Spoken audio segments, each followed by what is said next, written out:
Lastly, I want to talk about my first-year expectations for first-year head coach Matt Eberflus of the Chicago Bears. And first of all, we got to start off by saying good luck to him because he's going to need it because Chicago may have one of the worst rosters in the whole entire NFL.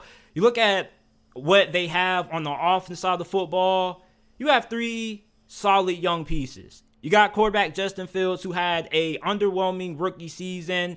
Then you have wide receiver Darnell Mooney. You got running back David Montgomery, and that's about it. The offensive line is a huge question mark. Not really a lot of proven talent there. Outside of Darnell Mooney, the wide receiver position may end up being one of the worst, if not the worst, in the league. And then you had Matt Eberflus, who even came out and said that, hey, even though we didn't do much to give Justin Fields more weapons this offseason, we are still going to try our best to put him in situations to succeed. Now, I don't know how that's going to happen, but they're probably going to utilize him a lot more on design quarterback runs. You're probably going to have to lean on the run game heavily this year because the wide receiving core probably is going to be a huge letdown. But the defense, I think, still should be pretty solid.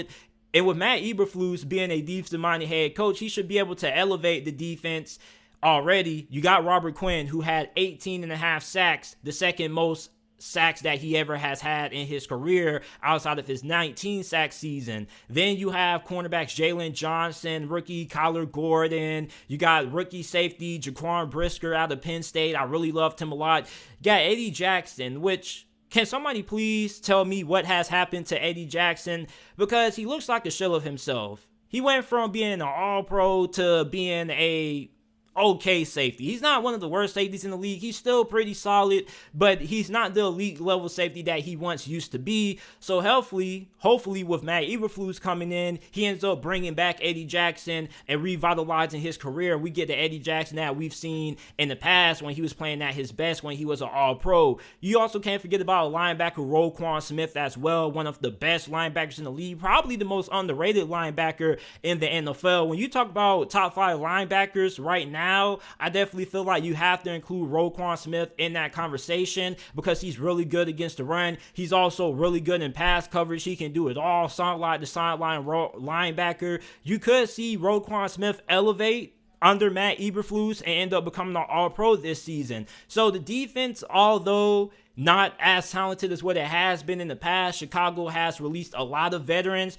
You still have to have the expectation that since you have a defensive-minded coach, he's going to be able to elevate the defense regardless. So the defense should still be pretty good. However, on the offensive side of the football, not really having a lot of high expectations. And overall, when you look at this team, it's kind of hard seeing this franchise winning more than 4 games this season. And I think we could see Justin Fields in for another season where he kind of struggles. Although I do think that he will improve going into year 2.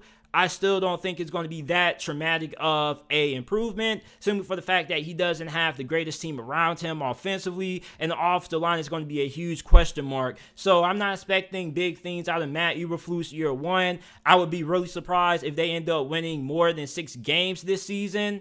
That's my expectation for them to at least win 4. But you guys let me know down in the comment section down below what are your first year expectations for Matt Eberflus with the Chicago Bears. Make sure that you guys like the video, subscribe to the channel for more NFL videos and college football videos. And I appreciate you guys for listening to this episode of the JT Sports Podcast. Remember that the JT Sports Podcast is available on all podcasting platforms: Apple Podcasts, Google Podcasts, Spotify Podcasts, wherever you get your podcasts from. The JT Sports Podcast is available. I appreciate you guys for listening, watching, and I'll see you guys shortly with another episode of the JT Sports Podcast.